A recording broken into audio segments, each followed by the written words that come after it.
4 techniques efficaces pour éviter de tomber dans la bigorexie. Vous faites peut-être partie de ces personnes qui pratiquent la musculation ou le fitness pour développer un corps parfait ou encore pour évacuer une souffrance émotionnelle profonde et ancienne. Bonjour à toutes et à tous, je suis Francine Ridouaneau, préparatrice mentale, coach professionnel et personnel, experte en gestion du stress, de la blessure et du défi. Vous êtes persuadé qu'en changeant d'apparence physique, vous boosterez votre estime de vous-même et vous évacuerez tous vos conflits psychiques. C'est pas comme ça que ça fonctionne, puisque vous êtes plutôt dans ce que l'on appelle le complexe d'Adonis ou la dysmorphie musculaire.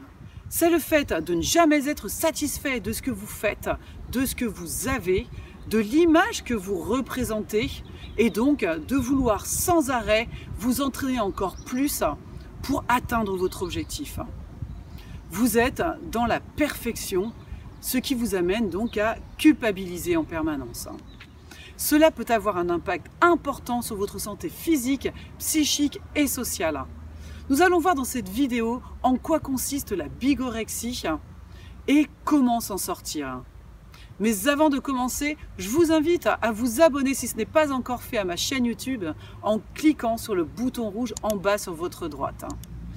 N'oubliez pas d'activer la cloche de notification pour recevoir à temps mes vidéos lorsqu'elles sortent. La première technique consiste à développer une réelle conscience de soi.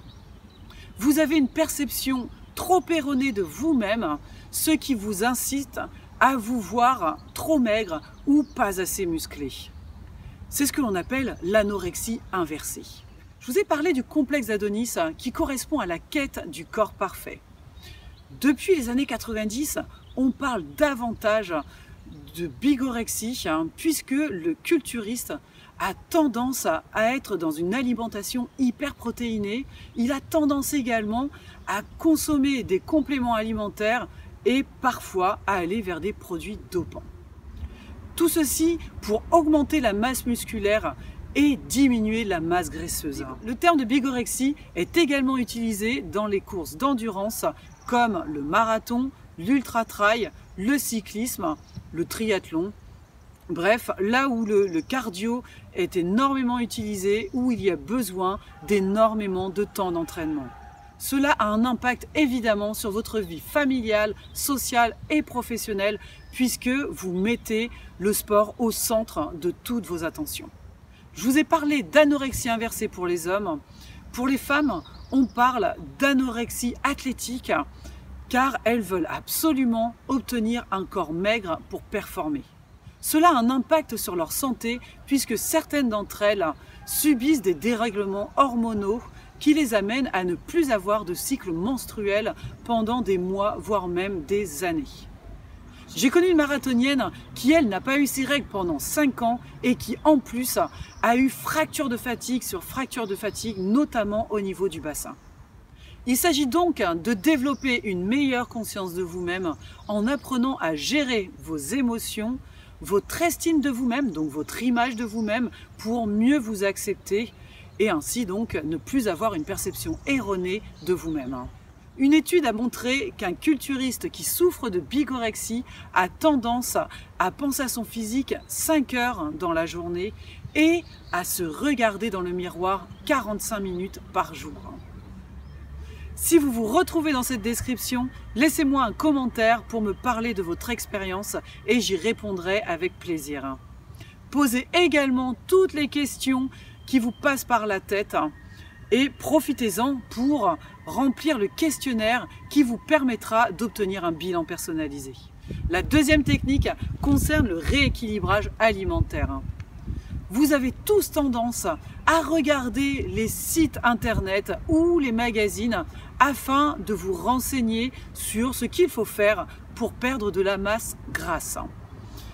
Le problème, c'est que cela vous amène à une alimentation déséquilibrée puisqu'elle sera hyper protéinée, ce qui est dangereux pour votre santé. Je vous invite donc à contacter plutôt un professionnel de la nutrition.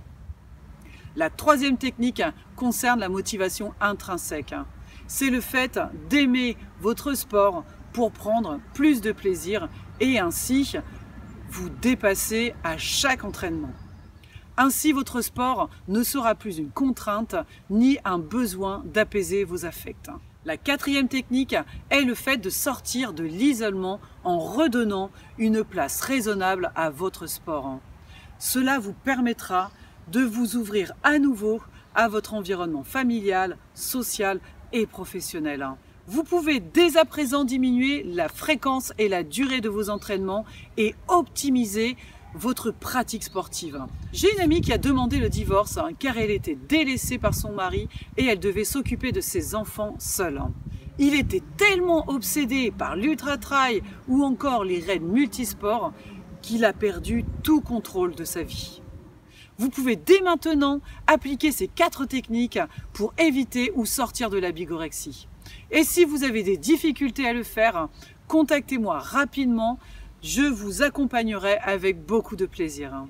Si cette vidéo vous a plu, mettez un like, commentez, partagez en masse pour qu'un maximum de personnes puissent en profiter.